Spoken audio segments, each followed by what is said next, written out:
also, it's time to go ahead and get this game started. I want to see if Havok and the boys can answer back to the Major III champions. Send us over to Lando and Standy, fellas. Take it away. Thank you so much, Des. Yeah, man, this is gonna be a fun series, Jay. Like you said, both these teams with the same record at 1-2 off the back-to-back losses and a lot of the line, right? The Des touched on it. Seattle, a win here puts them guaranteed at champs, and we were talking about it coming into this series. This match means a lot for Minnesota, considering what winners bracket and also maybe even top 8. Yeah, this is going to be an absolute banger of a series. For Seattle, they're looking for the bounce back. Tough loss versus Boston, tough loss versus NYSL. And on the opposite side for Minnesota, they lose that series to Florida in a clean 3-0. Like, I was not expecting that, especially with two bubble teams trying to contest for that top 8 to make it into champs. And in that series versus London, it wasn't the cleanest either. They come out flat. They only win that control. That's because London have been struggling in that mode, but this is where they need to have that bounce back series for them as well, because Minnesota, like you said, they're trying to get into that top 8 for champs. If they get this win right here, their next matchup is going to be against Paris Legion. So it's a little bit easier for them to try to get that winners bracket for a Major 4. Yeah, man, there's a lot on the line for both these teams. As we said, we talked about the entirety of the season as a whole. That's what we're talking about for Røkkr and really for Seattle as well, my friend. Like, we were ready to put these guys on a pedestal. These last 2 losses haven't exactly helped out their case. A W here could put themselves on the right track again. But here we go, buddy. Into the Bocage. I think, this is like Seattle's 10th time playing Bocage, hard point in a row. We'll see if it can be a W here for them today. Yeah, this is their bread and butter. And just to touch on the numbers a little bit, Seattle are 3rd in rotation win percentage on this map, but 8th in home percentage. And that's where it can be better for Minnesota, because they are #1 in break percentage. So if you're Minnesota, continue to break these hills, but do not allow Seattle to get early rotation. Without a doubt, partner. First few seconds out of P1 is already done and dusted. Minnesota really off to a great start, and a lot of that is because of this man right here, Colt Havok, off to a 4-0 start for the Røkkr, and his teammates seem to be picking up the rest of the kills. Thankfully for Surge, trying to at least make somewhat of a sizable dent, but so far it has been Røkkr out of the gates hot and doing well to really keep a few players on a donut for the moment. Civ and Mack, we're looking at you. Thankfully for Mack, he at least finds one, but as we said, Jay, Røkkr, everything looking solid. Everything looking extremely solid. We're talking about Minnesota, a team who barely plays for that P1 time. They get 26 seconds on that P1 where they average about 16. So you can already see the adjustments from Minnesota. Every time they usually play this map, it always comes down to game clock. This time they're trying to change the story and make sure they can close it out with that 250. It just makes you wonder, too, for the Seattle side. I mean, they've been playing the same hard points in their last few series. Bocage and Berlin is going to be in this set as well. They cannot allow for a Bocage to get out of their hands once more, especially with the talent that we know that they possess. We're looking at the SMGs. We're looking specifically at Mack. They're trying to contest for the final seconds. Great shot. Takes down Standy. Seattle with the spawn, so they will be awarded those final 10 seconds. But it is going to be a race already toward Grandma's. Farthest pushed up player for Surge. Right now, it's going to be Pred. We'll see if he can make a decent dent in what is currently the spawns for Minnesota. It's about to be crazy. It's about to be hectic. Here we go, Jay. Yeah, Minnesota currently have the spawns, so they're early setup here. Pred trying to do everything he can from top Grandma's, but eventually gets taken down by Havok. Great shots from him, and that's going to be the break coming in from Surge and the spawn flip. All 4 dead in the feed. Seattle execute perfectly. They execute perfectly and right on cue. As we said, Pred needed to stay alive. He does that. The rest of the teammates pick up right when they have to. Accuracy sitting on the 3 spree, trying to cut off one of the lanes. Well, as we said, the rest of the team does the job that they have to. Røkkr, a little beaten, a little bruised as they run right back into the blender, arguably. Simp tries to look for a reposition. The Surge have got the advantage. They've got the lead. And right now, they're in a position to grab these final 15 seconds, final head-to-head, final team fight going down. In the bottom side of Grandma's and Røkkr, they take it. That's great pressure from Minnesota, knowing that they control the spawns for that P4 hardpoint. You want to try to trap Seattle in the back of their base towards this tank side as much as you can before this hill pops, because they have so much map control. So a lead switch is going to happen. Once again, Minnesota take it right on back. They find every single kill in the feed, and you see what that does. Look at Seattle all spawning out towards tower. It's going to be like another 5 seconds before they're able to contest this one. Yeah, and this is, a hard point that we've been talking about as of late, as the season has progressed, is one that you can really start to get some time on. However, you can't afford to lose gunfights like that. Attached still in the 5 spree. It's going to look to try to maintain that position. Minnesota, 2 players who are on sprees, and they go 0 for 2 in their glide bomb efforts. And on top of that as well, Jay, they lose the hard point. They lose the spawn. Seattle once more with the break. Great break from Seattle. Now this final 20 seconds should go in their favor. But if you're Minnesota, you want to contest this knowing that you're going towards that P5. Do not allow anyone to slip through and potentially break your setup. As you see, Simp already finds a kill in towards kitchen. Now he's on a mission to at least try to flip these spawns for his team. Has a little bit of help from accuracy. Some great shots onto Standy, but not able to pick up the kill. Can potentially set up Pred for the 2-piece and does exactly that. What a break from Seattle off the rotation. Plays it patient. Use the teamwork to now flip those spawns. And that is one of the scariest things about this team partner is just their ability to do plays like that. Again, we're talking Minnesota. They're set up. They're in a great spot. And then all of a sudden, you just see the cards start to unfold. A bunch of 1v1s go Seattle's way. The coordination on point. However, speaking of point, somebody's got to get in this bad boy. You got the spawns. You've done all the hard work. Now you got to get awarded with the objective. Somebody finally hops on it and so attaches really disbelief, if you will. His teammates fall by the wayside, and he eventually does as well. Again, it's been a matter of breaks throughout the first set of rotations for Seattle, and ultimately, Jay, that's the reason why they got the advantage for the moment. Yeah, so far they find themselves up by almost 50 points. Great shots coming in from Priestahh to at least find his final 5 seconds. Going into our second rotation now of hard points. You saw the first time Minnesota got 26 seconds off of that P1. They had to try to do that again if they want to get back into this game. But your main focus is, you see attached, and his business towards water has to at least cut down that angle to hold the spawns for his team. But Seattle, they're able to find 2 kills in the middle of the map. Even though it's traded, they're not allowing Minnesota to get at least some consistent time off of this P1. It's such a great point that you bring up, Jay. It's like, imagine if Minnesota doesn't get that time, that P1 the first time around. How differently would the score be? Yeah. Especially if Havok doesn't start off 4-0 the way that he did. Seattle eventually do break it back in toward P1. Ultimately, as we said, it's going to be a posture of position. Everybody trying to get those P2 spawns. Make sure that the top left side of your map has got an arrow around it. And right now, Seattle looking to try to go for the flip. They send a few through barn. One player manages to stay alive. That's going to be Simp. Job not ultimately done. And in fact, it will in favor the side of Minnesota as they handle business. Havok loses a fight that he really had no opportunity to win. But again, for Røkkr, they've got the spawns for the moment, down by 40. Yeah, they have the spawns, but Seattle, they're finding every single kill around this hill. Accuracy still finds himself on top of the tank, and the accuracy just makes it look easy with a little bit of crouching up and down. Finds that kill onto Priestahh. Oh, okay. Eventually, the nade comes in from Standy, but it's still Seattle contesting this time, at least soaking up a bunch of it, not allowing Minnesota, even with the spawns, to get any contested time. They're able to find a couple kills in the feed. Now it's a 40-point game, fully set up for Minnesota. And Preds, he's trying to get Dicey, one of the, one of the elite players that we've got in the CDL. It feels like he has elevated his game.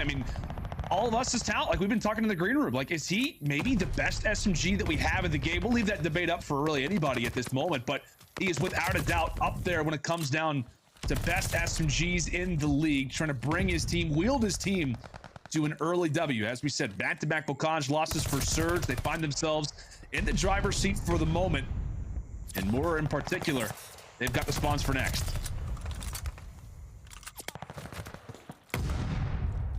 Surge. I'm back, Jay. I think I froze for a moment. Okay, I apologize. I'm here, buddy. I was wondering what was happening, but Seattle now with the spawns over towards P3. Early setup. Finally breached that 150-point mark, but the break is going to be here. Minnesota sends Standy and Havok right through the front. They're able to open up with that 2-piece. Now flip those spawns. Last player up that they have to focus on is accuracy, but with players spawning right behind him, he's easily going to get taken care of. Now Seattle all spawning out towards the front, but they're still getting time here. Minnesota have to chain this to some hill time. Yeah, man, Minnesota have got to show up. They've got to at least get a little bit of something going. Havok through the trees, manages to escape with his life. We'll see how long that can remain the case.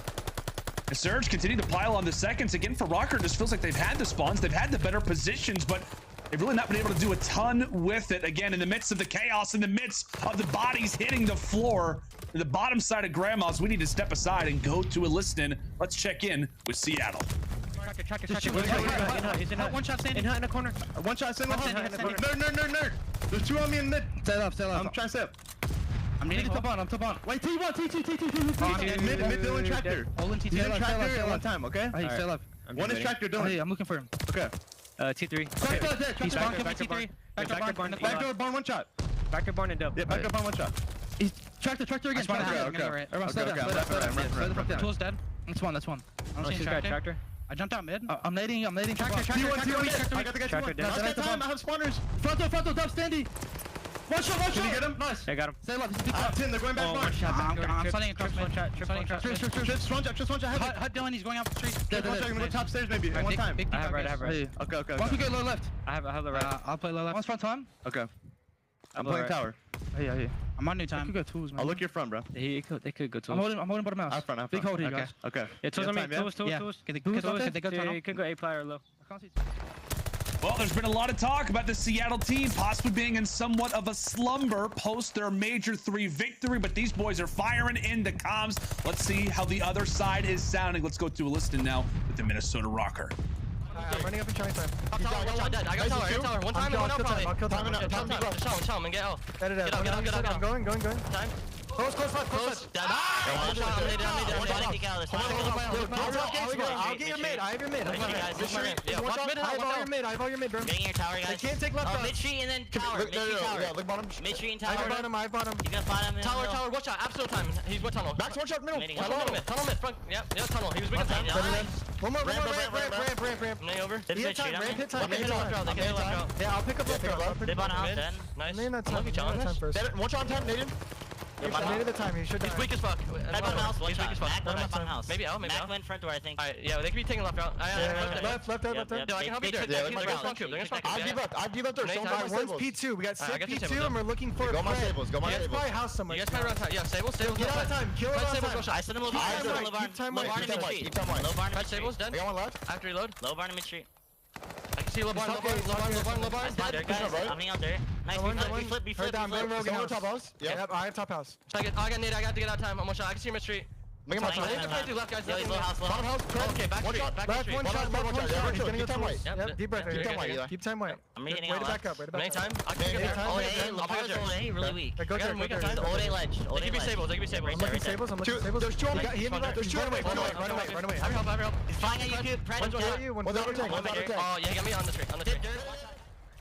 Well, both of those listeners were absolutely intense. Both of these squads got me ready to run through a wall. But the way that Minnesota just got themselves right back into this game was a great hold on that P4. They keep it scrappy on that P5, but we're basically all tied up going into our third rotation of these hills. It's going to be Seattle with the spawns for the first time on this P2. They find every single kill. Last player is going to be Standy. What can he do for Minnesota? At least finds one before he gets traded. And now this is where Seattle can start being aggressive on the map. Yeah, man, this is where they can start to pile on the points. It has been a crazy and wild bocage so far. Can Minnesota keep it going? Not if Pred has anything to say about it. Nearing ever closer to the 40 bomb surge with the points really at their back. They've got the position that they want. It's really, like we said, all up to the Røkkr. It's a 3-for-1 trade, still favoring Seattle. Pred once more unleashed on the Røkkr side. Goes for one, nearly turns on the other. 20 points away now are Seattle. They cannot win it here. It's going to have to be a rotation, another look at bottom grandmas, Jay. Yeah, it's all about this rotation, and Mack finds himself in a great position towards top grandmas, and they do eventually flip the spawns as well with his positioning right there without his team even picking up a kill. But Minnesota able to come out on top in these engagements. Now Mack, what was a 3v1 is now going to be a 1v3, not in his favor. You have to wait for your teammates to get into this play. 25 seconds from Minnesota closing this one out, but Seattle, they execute the break. Now 15 away from them closing this one out. Oh, but both the SMGs fall for Seattle. However, Simp decides to hop on in. The flex indeed decides to go big. A nice kill for him. Ultimately, Seattle still with the control for the moment. A 1v1 inside of the point, but it's Havok who's going to take it for the moment. Havok is there. Seattle flips spawns. 28 very valuable seconds still left in this HP. Time as well could start to be a factor. Seattle have got to go big, but Minnesota, they continue to win the fights, Jay. Spawns flip. Minnesota are going to take the lead right on back. 10 seconds away. Seattle have to go. Seattle, they got to put it on. They got to go. They've got to run. A few more points needed is what Minnesota have got to have. One more player, and Røkkr pull that game out of nowhere. Seattle could do no wrong to kick off this bocage. And with the sense of urgency, with the fieriness behind their voices, they managed to make the comeback happen, and Røkkr deliver in this game one. But what a wild one it was, Jay. What a wild one to start us off indeed, my friend. We're talking about a Minnesota Røkkr team who barely fight for any seconds at that P1. They start off the game hot. They gain 26 seconds. You can see that made difference towards the end of this game. They found themselves off that rotation towards that P3. You saw Mack. He did put himself in a great position, but at least for Minnesota's sake, they found every single kill besides Mack to at least secure the spawns for them. They start off with that initial time. Seattle break in, but then Minnesota, even from the front, are able to find every single kill in the feed, flip Seattle right on back, and eventually close out this map 1 hardpoint. I said it before the series even started when we were having this conversation. This map 1 was so important for Minnesota because they do statistically have a better search and destroy game, but recently they have been struggling in that mode. And then for Seattle Surge, they have that touch control where they're the #1 team on their attacking round. So Minnesota, they shut down that early aggression. They answer early into this map #1. Then they have to do what they need to do in the search and destroy, which is get back in prime form. Yeah, man, and that's now going to be 5 straight hardpoint losses on the board for Seattle, and Crazy. 3 of those are on Bocage. As we said, they keep playing Bocage for these game 1s, and when it started, all of their losses have been in this very map and mode, and now Minnesota have done exactly the same. By the way, a great game from both Pred and Havok. I think they equally dropped 46 kills. Obviously, it is Røkkr on top in one of the crazier Bocage games that we've seen in a minute, but a 9-point game, it goes the way of Røkkr. And as you said, Jay, when we talk about search destroy, I mean, as of late, it has been obviously a topic of discussion for Røkkr. Both these teams at different points throughout the season have been elite and are still labeled as elite in this game mode. But how do you feel about how this changes the evolution of the series moving into the S&D? What does that mean for Seattle that, again, they've dropped this game 1? It's very tough situation for Seattle because now you're going up against Minnesota Røkkr on a map like Desert Seas where statistically they have a better record than them. If you are Seattle though, you need to watch the way that Minnesota played this map versus London, because every single time it automatically just came down to the first blood percentage. Havok was out there. It's either he's going to go get the first blood or get first blooded. In that series versus London, he ended up getting first blooded 4 times, and Attach and Standy combined for another 4. So that was a struggle for them. If you're Seattle, that is where you need to capitalize on it. But when you take a look at the numbers from the end of this first map, one thing that really stood out for me was the struggle from Mack. I'm pretty sure he goes like 26 and 40. And if you think about what Mack was able to do for this team throughout stage 3, he was a 1.05 KD. So far throughout stage 4, he's at a 0.89, and 26 and 40 is not going to help the case. He needs to have himself a good bounce back in the search and destroy. Yeah, he does. I think he's got like a 0.86, 0.87 so far coming into this match, and their last 2 series does not want to have that same result occur. And obviously, if it does, that could be the bitter end for Seattle and what would be a 3rd straight loss. Don't want to get too far ahead of ourselves, but on topic with that as well, Jay, I mean, I kind of asked you coming into this series, and it wasn't on broadcast, but I was asking you, like, does it feel like Seattle, have been in this slumber? Like, does that happen after you win a championship? I know we've heard Ant talk about it on the desk. Yeah. You win a chip. Is there any level, I guess complacency would be the right word. I'm not sure if it's the perfect word, but is there a level of complacency that can occur at times after you win a championship? Yeah, that's the biggest thing. From a player perspective, that definitely happens. When you go out there and you win a championship at a major, you come back, even though they did get a 3-0 victory versus Paris Legion, not the best competition for them to really sharpen their sword, or at least test what they're like after their major. They get through that one with a quick 3-0, but then in the series versus Boston just wanted a little bit more. They're one of those bubble teams that are fighting for every single ounce of points that they could possibly get, especially with this roster change that comes in. They make that one a little bit more important on the side of Boston. And then for New York, basically the same thing. A team who's fighting to try to get into that top 8. They just want a little bit more. Seattle wasn't as hungry in those matches, but now that they know they need a strong bounce back here versus Minnesota, because you're a championship team. You're our most recent champions at the last major. You need to show it. You cannot come out here and potentially go 1-3 to start stage 4.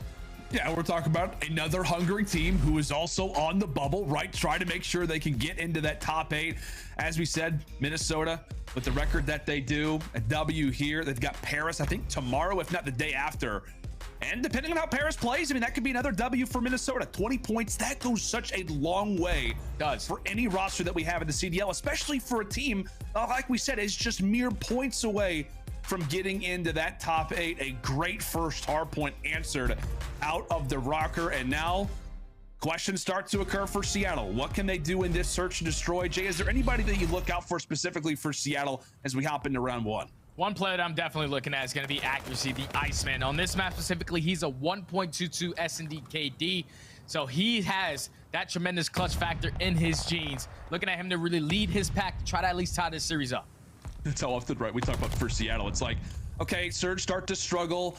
All right, Accuracy, bring the team back. Like, let's rally the crew a little bit.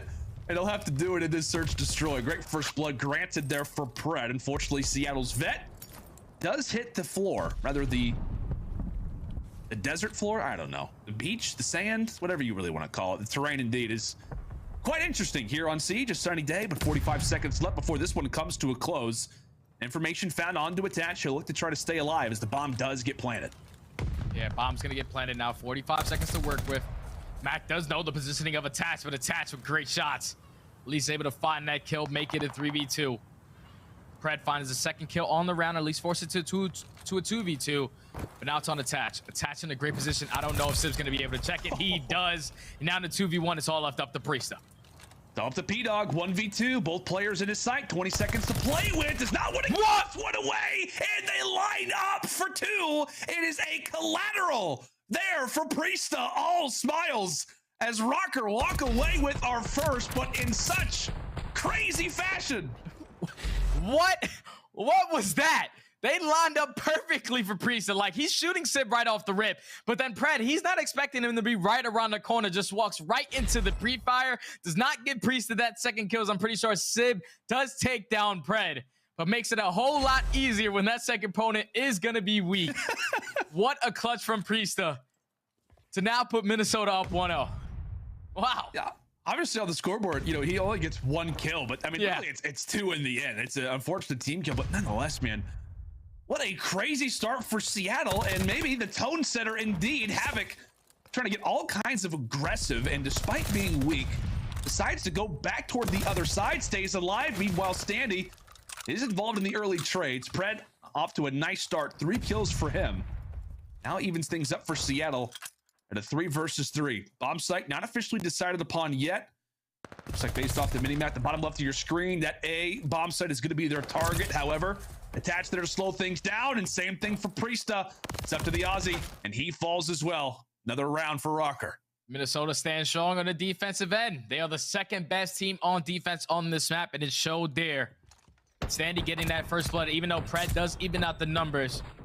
Right there, Seattle played into the hand that Minnesota wanted him to. Try to push out the back of their spawn. They easily read it, had 2 players watching it. And eventually Minnesota make that one look easy. And this is what's scary about this Minnesota team, especially when they win that map number 1. They're all about confidence. I had the chance to team with Havok, and I know if you win that map number 1, Havok is going to be yelling, especially when he drops almost 50 kills in that map number 1. You seen the aggression early into that round, even though he doesn't get a kill, but he's not going to slow down. Right into Battle Palace we go. Oh, yeah, look at this, man. He's just right into the bottom side. Seattle, really no answers. Pred takes the employee entrance toward the top side of Palace, and he might have his hands full soon. Nade at his feet brings him down to 20 HP. A solid job for Røkkr, not even to necessarily use the weapons to really get that Palace control. Now in their hands, we'll see what they can do with it. Bomb on the back still of Standy. They've got 3 players really all in the same position. Everybody trying to take down Pred. As he manages to stay alive, somehow, Jay, all 8 players up still. All 8 players still alive until Pred has something to say about it. Finds that first blood onto Priestahh and is able to get out of dodge. But he needs to at least keep his team in the man advantage. 30 seconds to work with, though. Minnesota committing towards the speed bomb. It's going to be on Mack. What kind of information can it give to his team? It's going to help when you get that kill as well. Now in the 4v2 Seattle. Just a clean defense from them, all left up to Havok in the 1v4. The pinch is there, and Mack and Pred combined for all 4 kills to finally get Seattle on the board. Yeah, that's what you want to see right out of your SMGs. Mack and Pred, we know they're going to be all up and aggressive when it comes down to Siege. And it was an interesting situation, right? Because I think there was like 3 Minnesota players who were all established in Palace, and their entire objective was like, hey, let's get the first blood on Pred. The fact that he's able to stay alive for as long as he does, and as you said, contribute to that 4 kills is impressive. Surge do get on the board, and the numbers only continue to look better from the rookie. 5-1 for Pred, as Seattle will look to take a much slower approach heading into this round. Yeah, right here they know that they're playing against Havok and Standy. You gotta slow this game down and potentially play for one of their mistakes. But this time, Minnesota, they're not biting. Everyone just playing back, Standy trying to get some better positioning towards A, but accuracy, great shots. So at least find that first blood. Now a minute to work with Seattle in the 4v3. Oh my. Oh, and Lamar's just making it that much easier for the team. Taking Minnesota to school. Teacher has arrived. Class is in session. Bomb does go down. Got a little bit dicey there for Mack. As he's able to stay alive. Actually, he's taking some bullets as well. And Havok is able to strike for Minnesota's first kill of the round. Can he make it two? Not gonna happen. Sib there to greet him with the sniper. Priestahh now left in a 1v3 and he gets picked apart as well. The big guns out for Sib as he and accuracy now combined for all four. Just a perfect read from Seattle on their attacking round. Slowed the game down. Let's play for a pick. And luckily they catch Standy being aggressive through A. Give themselves a man advantage and an accuracy with the beamer. Able to find that kill onto attach as well towards that A side. Get the bomb down. In the 4v2, you just play your man advantage, play your buddy system, and you should be able to close that one out. Seattle tied up at 2. And a nice offensive victory as well for Seattle, something that they have struggled on mightily in Siege, and that was one of the keys to victory. Sib still with the sniper out, but again, it's accuracy who replies with the first blood. Back-to-back rounds in which accuracy has managed to cause some early issues from Minnesota. And Sniper is still going to be taking a look toward the top side of your map. Meanwhile, does Røkkr all kinds of cozy the bottom side of the palace, Jay? Yeah, into 4v3. Once again, they find themselves in a man disadvantage. So about playing for your information, playing with what Seattle are going to give you on the map. Now time is starting to tick. 45 seconds. Standy at least finds one, makes it a 3v3. You see Mack, at least we're getting better position towards this B bomb just in case the rotation comes in. But Standy with the reposition at least finds that kill onto Pred. Now into 3v2. All left up to Mack and Sip. Standy's done the job. He's got his team the numbers. He's also got his team in a great position. No way he reads this. There's no way he reads this. Oh, attaches in the back. I didn't even realize that you could be back here. Neither does Mack. And now he's the last one alive. Well, best of luck. You got one player off in Narnia. There's 25 seconds left, and you have no idea. Okay, maybe you do. Your reaction and awareness is much better than mine, Mack. But 20 seconds attached. Eventually will make his way into the fight. And as we said, as time continues to tick away, it's just never going to happen. I didn't actually know that Desert Siege went back that far. I'm telling you, this is attached right there. It's miles away. I completely agree with you. There's some parts of the map that I have never touched before, and definitely sitting all the way in the back of your spawn is not something that I would definitely do, but attach, he reads it beautifully, puts himself in that position, gives the information to his team, and you saw it cause struggles for Mack, because once he finds that kill into Standy, his main focus is, I know attach is behind me. I know he has to at least potentially put himself in this play to find this kill, but attached with the reposition towards B steps eventually closes that one out in Minnesota, now up 3-2. Yeah, I would love to see, like, it's like a heat map or whatever it's called, like on Desert Siege. There's gonna be one single cold dot blue on that side of the map. All blue except for one little dot. That one coming in from attach. 3 rounds to 2, still favoring Minnesota. Well, not gonna be great as Pred somehow is already in the face of Minnesota. Catches attach off guard and well, quite literally catches me off guard as well. But Standy again with the impact. Mack turns and burns for 1. Now quickly leaves it to a 1v2. Sib, he's got that sniper out and he's got a bomb site still to defend. Not a time, not a lot of time to work with. The pistol is out. It is firing, eventually dealt with, and what a crazy round, Jay. My goodness, I couldn't even keep up with it myself. Minnesota holds strong, even after getting first blooded. Pred was super aggressive towards that train side, finds that kill into attach, and if you're attached, you're just biting your lip right there, getting that hit marker with the sniper. Doesn't get that first blood for his team, but when you have a Standy, puts himself towards top plat, finds that first kill towards train, eventually finds the second, and then stuns the player on the site as well. So it gives them that advantage in the man, and eventually for Sib in the 1v2, even though he finds that first kill, great shots from Havok to at least have him weak to get the trade easy for Priestahh. Minnesota now up 4-2. It's a big impact plays from Standy these last 2 rounds to give Røkkr the current edge. Swing round inbound, and Havok another positive. If you're Røkkr, you've got the first blood. You've eliminated Sib.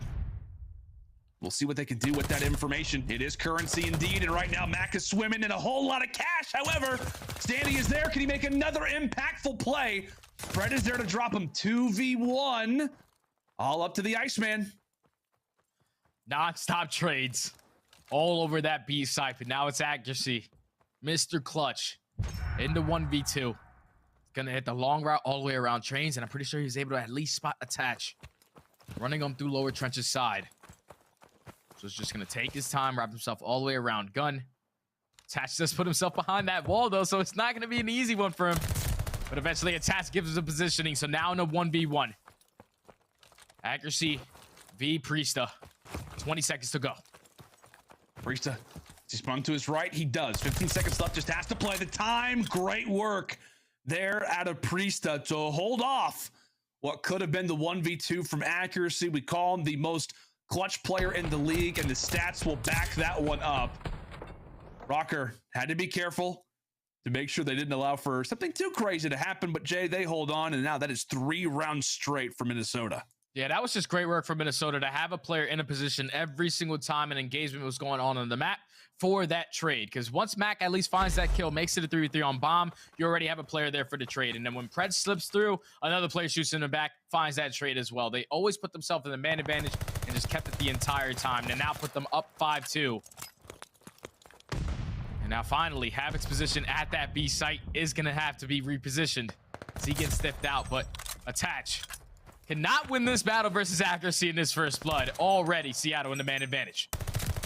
Accuracy with at least his 3rd first blood of the game. And speaking of the game, by the way, Seattle, we got to get something done, right? They are looking at an uphill battle, down 2 rounds to 5. Granted, they've got the advantage as Priestahh now brings it ever closer. But what could be an 0-2 start to this series? Seattle have got to get their heads on straight. We'll see if this round can help contribute to it. Priestahh tries to stay on his spree, takes one down, but Seattle, after what was a 3-round stretch, eventually get one back on the board and see if that can lead to a few more in a row as well, Jay. Just all comes off of that first blood onto Attach. They know that Attach is the player on Minnesota who's watching that A site. Once they take care of him, they can easily put this bomb down and eventually plays the trades there. And it's all on Accuracy. Once again, another first blood onto Attach. Pretty sure that's 3 or 4 first bloods so far from him into this game. But Seattle stay alive a little longer. Now for Minnesota on the attack. They have been doing so well. It's just being super aggressive in towards bottom palace, making Seattle back out of this. But this time the game plan for them is going to be a little different. You have 2 players committed towards that flank. Yeah, you got your SMGs for Surge, trying to get all up and aggressive. Sib falls. Aggression met with really ruthless aggression. Shout out to Cena for that one. Havok able to answer for the first. Seattle down a man as they'll look to bring it back. Attach. Brett thought he had him dead to rights, and that does not happen. Accuracy and Mack left in the 2v4. Bomb is down. Accuracy's position is known, and this round does not look likely for Seattle. They are going to have to dig deep to bring this one back. 2v4, make it a 1v4, and just 4 up, 4 down. A clean round from Minnesota to secure the search and destroy, to now put them up 2-0 in this series. And if I'm Pred in that situation, you could see the play that he was trying to develop there. Trigger discipline, at least spot 2 players, make the job a little bit easier for him. But Attach gets great timing on that turnaround to find that kill onto Pred. And then at that point, you know the play that's coming in from Surge. They have 2 players committing towards the flank, 2 players staying stationary towards their base. Minnesota take control of their spawn. They watch both sides, and they're able to close it out in a dominant 6-3 victory on the search and destroy. Now to put them up 2-0 in the series. Seattle, they got to show me something, man. This is our Major 3 champions, and they're about to be 1-3 in stage 4 if they don't win this next control.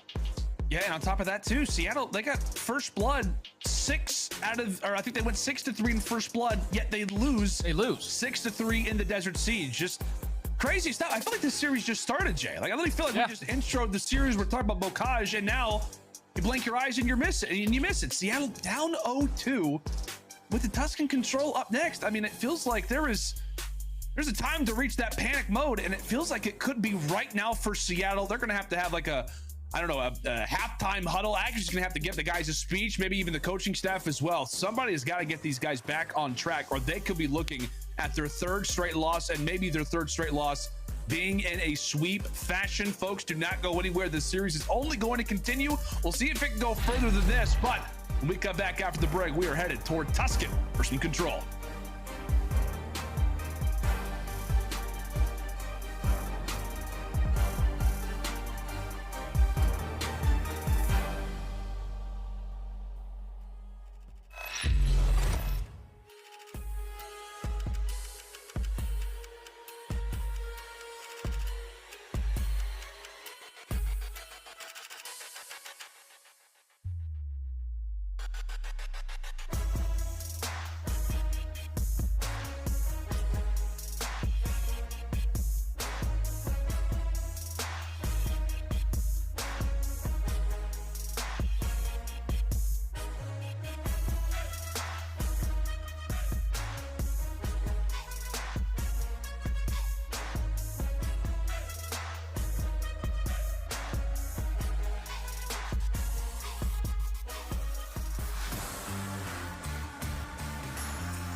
The Call of Duty League is brought to you by Zenny. Armor your eyes with Block's gaming glasses starting at $24 by visiting zenny.com/CDL. The Call of Duty League is brought to you by Game Fuel. Victory in a can. And upgrade your game with a Scuff, the official controller of the Call of Duty League. Howdy, friends, and welcome back to what has been a very interesting start to this series. Seattle Surge versus Minnesota Røkkr, a lot on the line, and right now it is Røkkr out in the lead with a 2-0 start. Sorry, Jay, I had a little long pause there. I'll be honest with you. Oh, good. This series is like flying by. I don't know what's going on. I think I had to like compose myself. I'm like, wait, are we about to be in our third map? Yeah, we absolutely are. But give me like some positives. Give me some good news about Seattle, man. Because how are they going to do this? How are they going to? You can see it right there. You can see it right there. Seattle are #1 on their offensive win on this map. Specifically, they're at 41%. They're almost like 50-50 when you look at this team. They're the best team on this map. And look at the Pred man. The Pred man is at a 1.26 so far in this series. He's obviously been answering the call. And then the opposite side, it's none other than Havok, the Speed Demon, at a 1.3. Both of these guys have a stellar map #1. Looking at both of them to really continue that wrath here, but players that I need to see step up has to be Mack on the side of Seattle Surge, because statistically on this map, he's sitting at a 1.14. I know in this series, he's probably currently at like a 0.7 something. He needs to have himself a performance here and show why Seattle is the #1 team on attacking. They absolutely have got to do that. Røkkr, we talked about, confidence also because of their aggression. It continues to work out for them. Havok and Pred, our 2 KD leaders, met quite early. Havok finds one onto Sib, and now he's found himself in a nice little position inside of the church. We'll see if Røkkr can continue to do at least a little bit of damage over at that A zone. As Jay alluded to it, Mack not having a great start to this series. We'll see if he can try to turn it around on the opposite side. A nice gunfight victory there for Priestahh is going to net that first zone captured, while Accuracy looks to make a play on the flank. Yeah, Accuracy is going to be the man to at least put some pressure on, but he gets taken down. So now the second tick of progression is going to be complete at A. Minnesota have a 3-life lead, and they do have a lot of map control currently, as the pressure is going to be in towards the back. The one player to watch it is going to be Accuracy, but it's time for Pred to strike. Wraps his way all the way through P5, finds the second kill onto Standy, and he knows that the third is in grasp. But eventually that player is going to rotate out. A is going to be captured, and we're all tied at 23 in lives. Yep, another minute gets added onto the clock, and I don't know, Jay, it's like you feel like you have plenty of time to work with, but just on Tuscan, really for any team outside of Seattle on offense, it feels like even maybe a minute 45, 2 minutes may not even be enough to capture that B zone, but we'll see. The Røkkr can try and do. Havok off to a nice start. Standing detached. That's going to be 3 down. Last player alive is going to be Accuracy. The farthest pushed up player going to be challenged. Going to be met with some aggression. As we said, the word of the day for the Røkkr is that very one. A 2-for-2 trade as Havok tries to put the numbers in their favor. Priestahh will at least keep this push alive and really try to at least keep himself up toward green. And by doing that, he allows for Røkkr to have an instant second attack. Yeah, Priestahh did a great job of at least keeping himself alive, like I said, in towards top green, to allow his teammates to get into the play, but trades go back and forth. Even though Minnesota currently have top plat control, Pred is going to equalize that. Finds both for those kills, and now Seattle, they hold the storm for the time being. 45 seconds to work with. Minnesota are up by 1 lives, make it all tied up as Pred. Jesus, that guy is not missing. Another 2 spree. Puts himself on 5 in a row. Could potentially earn himself a glide bomb. Yeah, I think at this point, given the map positioning right now for Surge, I think that's your focus, right? You want to try to get this guy a glide. Don't want to give anything away, but with 25 seconds left, as we said, with the map positioning that you do, Pred will look to slow things down for the moment, and that will benefit him. Patience pays off. 1 more for the glide, which could be a huge positive. Looking ahead for Seattle. Final bullet connects. Glide bomb earned. At least 1 player for Røkkr manages to sneak through, that being Havok. 7 seconds on the clock. Tries to stall. Minnesota out of respawns, and you can kiss this round goodbye. Defense held there from Seattle, and Pred continues on his spree. He's got the glide to work with now. Yeah, that was just all Seattle holding strong on their defensive setup, continuously keeping map control in their favor. Constantly having bodies over towards that P5 is exactly how you want to play it. And you have Mack and Pred going to be super aggressive on that side of the map. Eventually, some kills are going to start getting chained. As Pred is on an 8 spree, earns himself a glide bomb, and now we get to watch the #1 team on attacking side on this map. Let's see how they can execute to start us off. Yeah, it's 24% for the rest of the league on attacks on Tuscan. For Seattle, it is 42%. And this guy is a major reason why. Comes through with 2 big ones and gives Seattle some much needed life, as they will be in a great position to capture A off the rip. Only 9 seconds has escaped from that clock. And thankfully for Minnesota, they will be able to stall out the push for the moment, but not that much in the end. As we said, 9 seconds expiring. Pred continues to hit beams, Jay. That guy does not miss. His reaction time is insane with this MP40 in hand. But like you said, A is going to be captured. A whole 2 minutes to work with. You already see Pred not going to stop the aggression. Finds that first. Fortunately, cannot find the second, but leads accuracy to that trade. And now that's going to be 3 down in the feed. Last player up, or at least in a position, is going to be Priestahh. But with Attach finding that nade kill, Attach finding the second, it's going to be 3 down. Last farthest player pushed up is going to be Simp towards top plat. We saw Priestahh do it last time for Minnesota. All his job right now is to just stay alive, try to pick up as many kills as you can. Yeah, so close for Seattle to getting that first tick, but Minnesota managed to hold on for the moment. And looks like Surge quickly going to go ahead and add some aggression as they find 2 players instantly in through the field position. Player number 7 in Havok, most likely going to give those comms out, but Accuracy and Mack working quite well in tandem together. That's going to be a few, but Havok quickly in reply takes those 2 players down. Seattle, because of that flank, do advance in terms of map positioning. We'll see if Røkkr can hold once more. Røkkr so far doing a great job. They just have to withstand the pressure. Coming in from Seattle towards top plat. Attached with another nade kill, starts it all off, followed by Standy's kill onto Accuracy. Now 2 players from Seattle are at least trying to get this first tick done, but Attach and Havok combined for both of those 2 kills, and they hold strong. Now a minute to work with. Down by 1 life are going to be Minnesota. Is now Seattle just going to take their time. 2-2 split. 2 players from the back, 2 players from P5, and Simp finds that opening.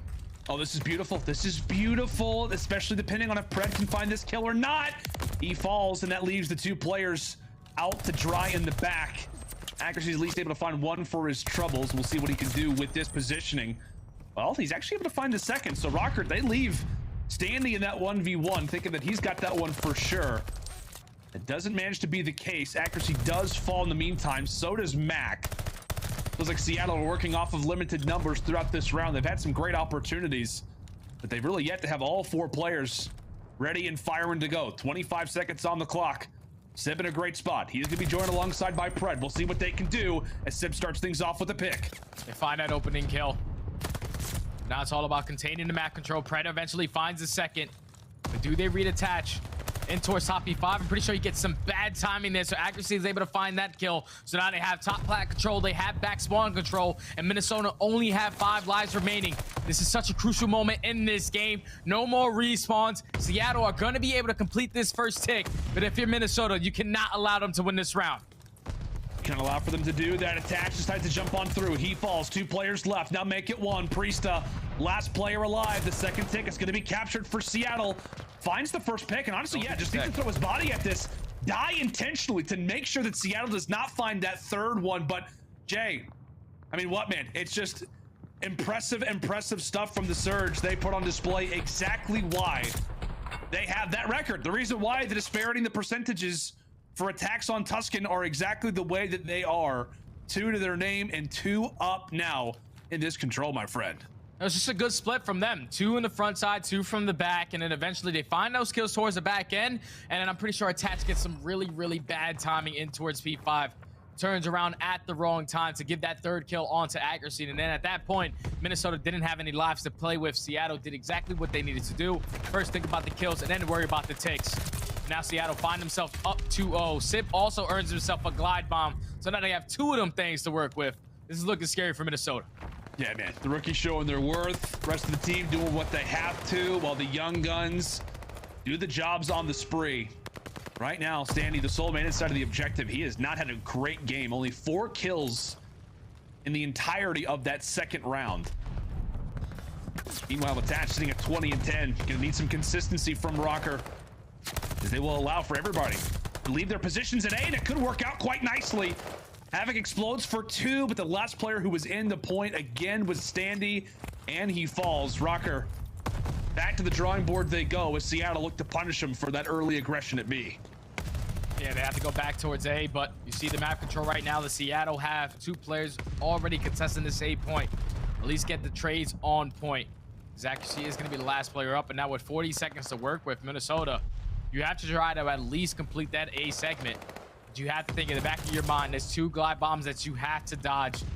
It's all about maneuvering your way around this map, and Standy's doing just so. He finds that first kill onto the player in towards top church, eventually sets up the pins onto Accuracy. So now the second tick is going to be in. But if I'm Seattle, I'm investing everything right here. I'm trying to close it out right now. We'll see if they do that. We'll see if they take your advice. Zone looks good to be captured. Accuracy on 6 HP eventually falls. A zone is going to belong to Minnesota. Another minute on the clock. And as you said, we are on glide bomb watch right now. When is it going to come in from Seattle, especially if the weapons aren't going to be able to do the job? Havok trying to sneak his way through, be the thorn in the side. He's found 1. He's found 2 off the spawn. A great and a sizable dent found there from Cult Havok. As Røkkr look to build up their forces, get everybody in tandem together, build up the cavalry. And as we said, Jay, those streaks could come in at any moment. Yeah, those streaks are going to play a massive role. Just in case Seattle do lose these initial gunfights with Sib and Pred. Combined for at least the trays. Priestahh finds 2.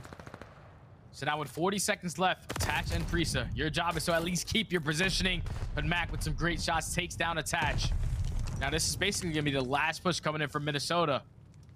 They have plat control. You have a couple players push out aggressively towards the back.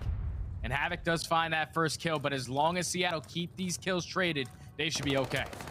Yeah, Standy's found himself in a great position. Attach is able to lock down 2. As we said for Røkkr, keep those lives afloat. Don't fall in unfortunate positions. It appears that they have 2 players in the point. Glide bomb going to be invested from Sib. And does not take anybody down. Does not take anybody down. And Røkkr, they've at least got somebody on the point. They end up falling with a nice nade off a spawn from Attach. Is still going to keep this one alive. A current 4v5. As we said, Pred does have that glide bomb. But if he drops, they no longer have the ability to utilize that streak. He tries to get out of dodge. Eventually crumbles. 3v5. Trades still favoring Røkkr ultimately, but Simp comes away with 2. A 2v3, 0.8 on the clock. And we come to a standstill. Mack over the top rope comes in for 1. Accuracy will fall as well, and Røkkr managed to hold on, take away this offense, and keep themselves alive in Tuscan control. And now this gets a little bit more scarier for Seattle, because even though they're the #1 team on attacking, we know how great that defensive side is. They got 1 glide bomb to get invested. Even though I'm pretty sure they didn't earn that tick of aggression towards B to complete themselves there. So Seattle still put themselves in the tick advantage by at least completing those 2 segments over towards that B point. But this becomes a lot more winnable if you're Minnesota. You just have to hold strong on defense and withstand that glide bomb once again. Maybe even earn your own glide bomb. Yeah. Again, much easier said than done, obviously, but Røkkr taking a more methodical approach to this defense. As Pred wins a nice 1v1, same thing for Sib, but really it's just clearing house if you're Seattle. Same thing for Røkkr. You don't want to throw away any unnecessary lives. They've yet to get a really good look at this one. Priestahh already in the spawn. He eventually is going to drop, and as we said, that A zone really ultimately dry for accuracy. He really doesn't run into too many players. So that zone captured, 2 minutes on the clock. A glide bomb to work with if you're Seattle. But Røkkr, can they hold? Can they hold is the question. But Sib with some great shot at least finds that kill onto Priestahh towards the back. Eventually he gets traded out, and now Seattle back to square 1, fighting for that map control, fighting for V5 control. You have to keep in mind of the positioning of Havok. So he's going to be their roaming slayer. Pred does take care of him, so they have the man advantage. You also have 1 player committing towards the pinch as well. Accuracy wins a huge 1-on-1. So now it's all on Minnesota. As long as they do not go forward dead, they should be okay. Havok and Standy find 2. Now they know that the pressure is going to come in from the back. Accuracy, the last player up. They take care of him, and they hold strong on the first push from Surge. Yeah, and it feels like, Jay, you're almost seeing Røkkr mid-round, like figuring out the timings of the way that Seattle like to play their pushes, right? They love to try to make those pinches from field and the backside of the spawns. And obviously through plat, your primary 2 points of contention if you are on the attacking side. But Røkkr starting to adapt, starting to figure things out. Big kill.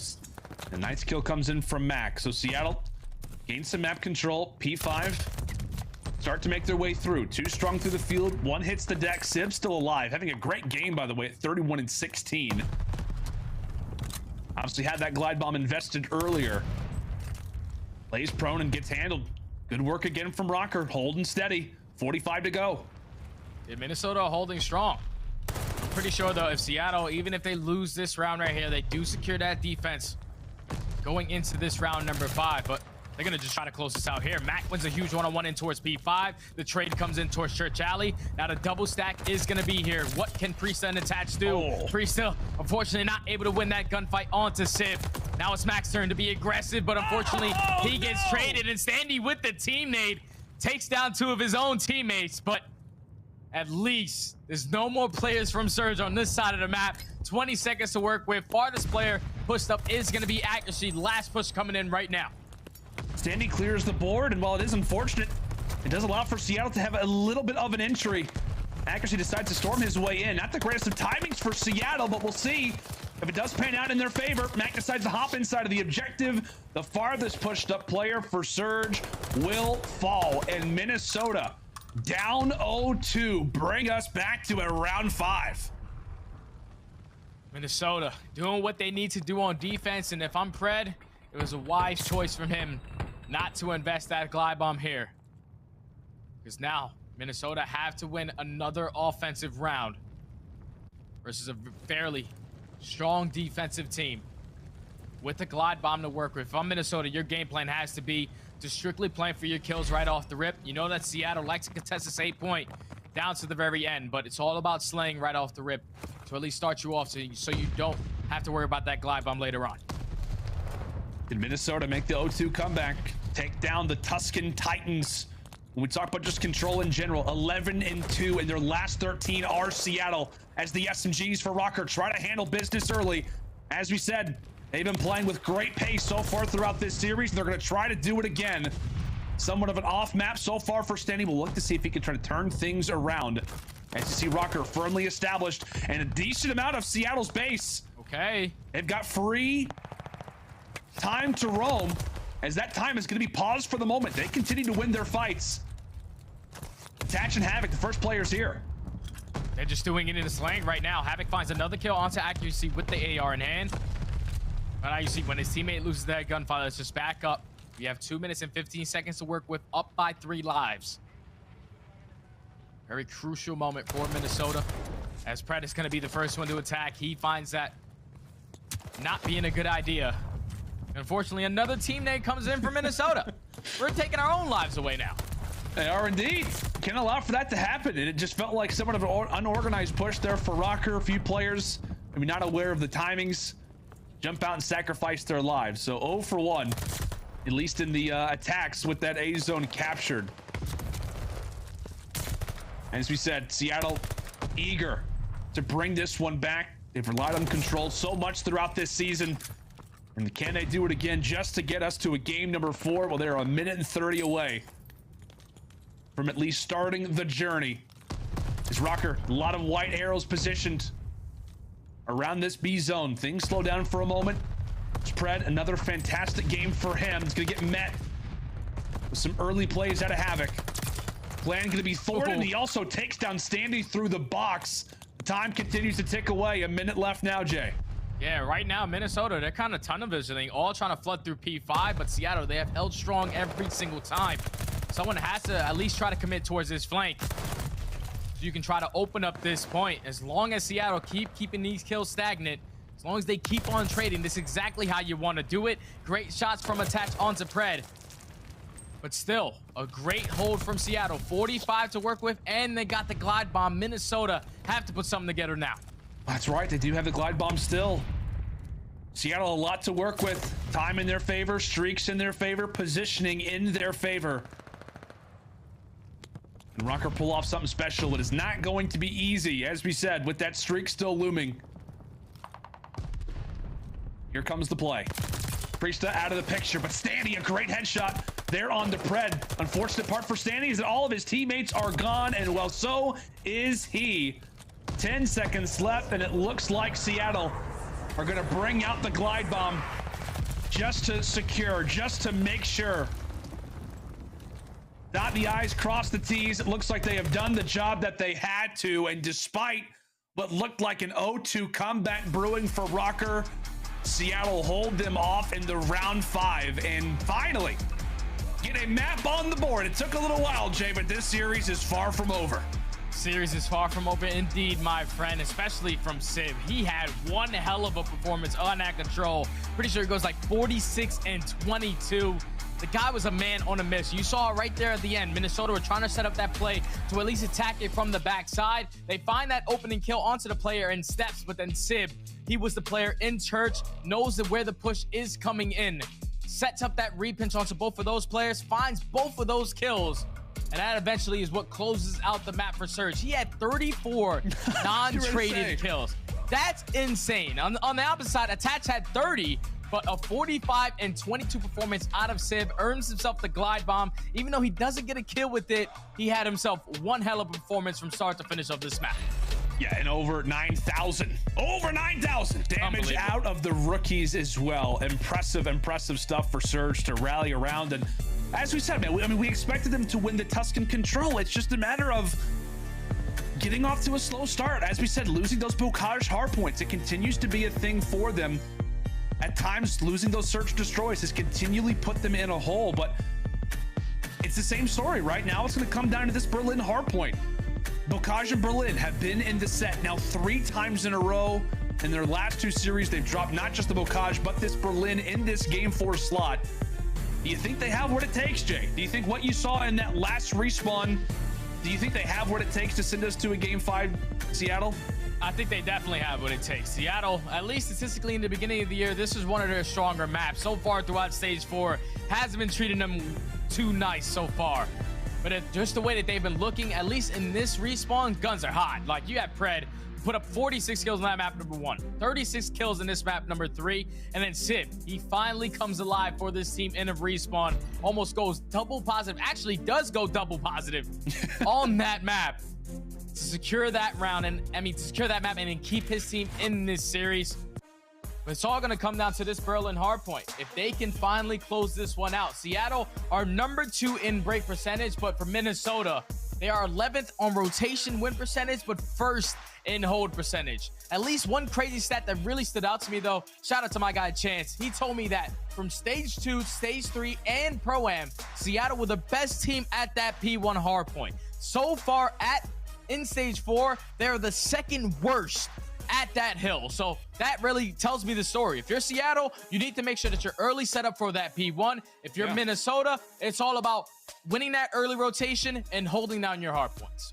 Yeah, right. And as we said, like Minnesota, when it comes down to rotating, we'll see how that goes. But as you said, those P1s, you got to circle them. If you are the Seattle Surge, the stats are out there. And while they don't always tell the story, it has clearly been an issue as of late for Seattle. Also, can we close the blinds? Pred can clearly not see a thing. I don't know how he's dropping these digits when he's got the sun staring straight at him. Oh, he's got the glare on his screen, probably the glare in his game when he was just playing a little bit of Tuscan. But at least now he's going into a Berlin where it's fairly dark. Jay, this guy might drop 60 if they finally close the blinds. Unbelievable. Oh. I don't know how you can see. There's no way. I don't know. This is terrible. The guy's different. Yeah, he is, man. If you got this sun glare in your eyes and you're still putting up almost 40 kills in every single respawn, you are disgusting. You absolutely are. We'll see if Seattle do eventually decide to do that. But I don't know. Like I said, he is from Australia. I don't know if the Australian sun maybe is just what you're used to. Who knows? Maybe this way his setup was built up at home. I have no idea what the case is. All I know is that Pred does have the spotlight on him. We'll see what he can do. And possibly sending his team to a game at number 5, but Berlin HPJ. It's going to be a fun one. It's going to be a crazy one. Obviously, we talk about this series a lot on the line, really for a few different reasons, right? Seattle, if they're able to walk away with this series, they officially clinch their spot for champs. If you're Alley, it's also cinch. You can say really whatever you want, but Seattle would have their position locked in if they do walk away with this W. On the other side for Minnesota, Jay, the story is there, right? They win this series. They have got Paris next. You like them to win that game as well. It could be a 2-0 week for Røkkr, and potentially, right, if LAG lose a game, if Florida lose their next game, that would skyrocket Minnesota from the 10th seed into the 8th seed. And on top of that as well, we've been discussing Røkkr a lot lately. We want to see them with those 2 lives on land, considering the issues that they have had in that environment lately. Yeah, those CDL points are so damn close. And you got to keep in mind, like, we're talking about Florida, we're talking about Minnesota, but we still got NYSL, who are so far throughout this stage undefeated, 4-0, looking for the flawless 5-0 if they can find that victory over the LA Thieves. And that's where it gets even more scary if you're Røkkr or if you're Florida, because now you see that form of NYSL throughout stage 4. They can transition that going into the major. It gets even more scary. So if you're Minnesota, winners bracket has to be a must. You have to try to close this series out, so then next series you at least play against that Paris Legion roster. That could potentially be an easy one for you guys. And you see Pred, he's a little hot. Even with the water bottle. I was thinking a sweat rag. No, full-on water bottle. It's literally the sun. Full-on water bottle to the forehead. The guy is literally got a water bottle on his forehead, on his neck, just trying to stay calm, cool, and collected and send his team to a game 5. As you said, buddy, at least we're headed to Berlin, where it, you know, the sun has already gone down. The sun has gone down. Yeah, there is a lot of fire going on as well. That is my description of Berlin HP, or rather Berlin Hardpoint indeed. But here we go. Seattle Surge, take a look at the KDs. How about the numbers? Mack, not a great series so far, but for Sib and Pred, this is the definition of talent. On the opposite side, rather, for Minnesota, not as drastic when it comes down to the KD. Standy, obviously had a great performance so far throughout this one. Did not have a great game number 3 on Tuscan Control, but here we go. Will it be a game 5, or can Røkkr close Seattle out in just 4? It is time to find out. And as you said, Jay, P1, we circled it for the Surge. So far, holding strong. Holding strong indeed. They do start off with the better side, though, because they do find every single kill in the feed. That's exactly how you want to start this map off. If you are the Surge trying to force the game 5, 27 uncontested seconds. Now with 20 left on the clock, you still have Minnesota. Gonna keep the pedal to the metal with the aggression on P1. You do not want to allow a team to get a full 50 or 60 on this P1. Priestahh and Attached do find 2, all on accuracy. Eventually he falls, but what a great start to this hard point if you're Seattle, to get 40 uncontested seconds. And now off the rotation, you already have bodies here. Yeah, that's the thing. I mean, we have Røkkr contesting for 10 seconds. That's fine. But when you've got basically the entire lobby over there, it is only going to benefit Seattle. You take them down, well, that's fine. But Surge have got those early rotations set up and ready to go. Havok, unfortunately, does take his own teammate down with the nade. So the Tuscan issues already showing themselves on Berlin as well. Despite what looked like a interesting strategy from the Røkkr, they've been able to hold regardless of it. So we'll give them the props that they deserve. Late to get toward the library, but right now they are reading Seattle like a book. Great work up to this point. Is Priestahh off to a 4-1 beginning. We'll see if a glide bomb can be in his future, as he is sliding and gliding everywhere. Sheesh. Now the main AR finds himself outside of the library. He's jumping through walls, eventually falls. A tightly contested game as Standy makes his play on the flank. Yeah, that was like wall, jump off the sky. A whole lot of stuff just went down on Priesth's screen. Eventually before he does get taken down, but now it's all about this P3, all about this rotation, and Minnesota are going to have the man advantage here. They were able to flip those spawns, and now this is where it can get scary if you're Seattle. You have to try to execute a break. They are 2nd overall in break percentage on this map. As you see Pred taking his time in towards fire, but Havok is causing them so many problems towards the middle of the map. Pred eventually has to wrap back and pay attention to him. Great work from Pred, trying to go for the distraction. Mack realizes that the hill is vacant for the moment. At least whoever was looking at his position, he falls, but Sid picks up right from where he leaves off. Røkkr still at the time. You managed to get a toe in for the moment. Havok with his shoulder, Sid gets the info. Surge, they've got the sun in their favor. 20 very valuable seconds to the fight for here in fire, but another teammate comes through. That opens up the point for Røkkr. They don't even realize it yet, Jay. Dash checks both ways before crossing, realizes we've got the spawn. Let's grab these final few seconds, and now it is a race over toward trades. Yeah, right there, Seattle. I thought they did a great job of at least flipping those spawns right before the next hill, but they allow Priestahh to sneak his way on through. past that warehouse, right past Pred's pre-aim of the information he was trying to pick up. And now the break is in. Minnesota do have train control. Priestahh still in a great position to at least not allow them to get time, but they take care of him. And now that's going to be all 4 down. Seattle hold the storm right off of the rip, and now we'll be able to take this lead, because look how far Minnesota is swanning away from this hill. Yeah, Minnesota are gonna have to do some magic to try to break inside of this hill. In fact, how about we step aside and see how those comms are standing? Let's go to Elizabeth now with the Røkkr. Still open steps. Down, Still open though. steps. Listen, they can be through ticker. Let's come close. That's not him. That's not him. That's not him. It's One Fred. can be P1. One can be P1. I can be trying to get out. Yeah, he's third. He's low library. Yeah, I'm holding low No, library. no, there's Yeah. two on old. They're both one shot I old. just went top P1 third. guys, we gotta get P1. We I have just to went get top P1 here. third. Two on old. They're both one shot. They're trying to play P1 already. Got one at old. Listen, I'm Mack having is back P1. fire. Mack is He's P1. already on me. He's Play shot going P2. to Play shot P2. Push right, Mack. He's stone one shot. Stone one shot. I'm taking the right route. I'm taking the right route. Stone Top steps. third. One shot top third. Pred one shot top One third. goes No, down. time. Yeah, Mack was stone. I don't know where he went. I'm I in can your kill fire time. I holding. can kill time. I can kill time. Yeah, Give her time. he's P1 somewhere. Hey, one Dead, on dead, fire. dead. Mack is I'll on see fire. P1. You get top 3? Yeah, top 3. Mack dead. Nice, you should have. I'm hitting I out have third. open. I have open. I have open. I spawn P1. I don't see in the Outer, street. Lamar's outer on me. I've helped. He's a please. Top 3 again. Top 3 again, Pred. Lamar's outer. Other shot, other shot, Top 3 other shot. again. Top 3 Yeah, again. top 3 got me. Slow down. They're gonna be low P2 and check. Plenty of outer. Outer They could Lamar. hit left He's routes. done. They He's could hit done. left routes. Alright, yeah, I'm naming time. Lamar's I can help you. outer. I can help you. I get you in He's there. top fire on me. Top Lamar's fire on me. outer. Pred. He's front fire. Front fire. Front fire. I'm seeing from fire. We need to lock this down. Nice. I'm hitting Fight this him. up too. Play Pred. to right. Play to right. We're good. And Minnesota, the biggest thing that I took away from that listening was you heard the focus on that P1 hard point. Havok said, we got to get P1, we got to get P1. And that's exactly what they've been doing so far well. They've been controlling the spawns, not allowing Seattle Surge to get a majority this time off of that P5 hard point. But now this cannot come back to bite you. You have to win your gunfights off the rotation. Pred at least finds that kill onto Havok while taking his own teammate down. But now it's on Sib. What can he get done? He eventually breaks it in on his own. Mack finds a second, but Havok, he's there. And now with only one player left in that point from Minnesota, Seattle are going to have the bodies to break it once again. There indeed. Pred, who was on that 10 spree, does have a glide bomb to work with. He is jumping at everybody. The kangaroo kid. Howdy. Seattle jump right back into P1. As we said, the hill that when they have held it, seem to see a ton of success, and they are back to the strategy once more. 145 to 83, and Røkkr cannot seem to find a lane. And Pred, I'm pretty sure he starts off this game like 1-7 and has had a complete turnaround to this hard point. Eventually earns himself a glide bomb as well, and that could be so crucial towards the later half of this game. Great P1 hold once again from Seattle to now give himself a comfortable cushion at 80 points.